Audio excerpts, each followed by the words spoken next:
بادشاہ سفر سے واپس آیا تو دیکھا کہ محل کے باہر ایک دربان کھڑا ہوا ہے۔ سردیوں کی سخت رات تھی، وہ کانپ رہا ہے، اس پہ کپ کپی طاری ہے۔ بادشاہ نے پوچھا ٹھنڈ زیادہ لگ رہی ہے؟ کہا ہاں حضور ٹھنڈ بہت ہے، سردی ہے۔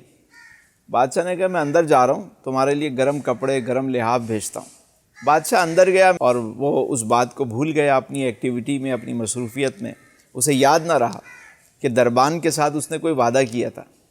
صبح جب بادشاہ محل سے باہر نکلا تو دیکھا کہ دربان کی اکڑی ہوئی لاش پڑی ہوئی ہے اور اس کے ہاتھ پہ ایک رکا ہے اور اس پہ لکھا ہوا ہے بادشاہ سلامت۔ سردی تو مجھے روز لگتی تھی، لیکن میں جیسے تیسے اس کے ساتھ لڑتا تھا، میں مقابلہ کر رہا تھا۔ لیکن کل رات جب آپ نے مجھے ایک امید دی، ایک ہوپ دی، تو میں اس انتظار میں رہا کہ اب آپ کی طرف سے امداد پہنچے گی، اب آپ کی طرف سے مجھے گرم لحاف پہنچے گا۔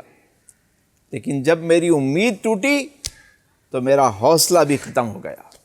دوستو، کبھی کسی کو جھوٹا آسرا نہ دیں۔ اگر کسی سے وعدہ کریں تو اس کو پورا نبھائیں، اپنے عہد کو پورا کریں۔ ہمارے یہاں سیاست دانوں کی طرح جو ہے وہ وعدے کر لیے جاتے ہیں، اور بعد میں جب رزلٹ نکلتا ہے تو لوگوں کی جو امید ہوتی ہے وہ بھی ختم ہو جاتی ہے۔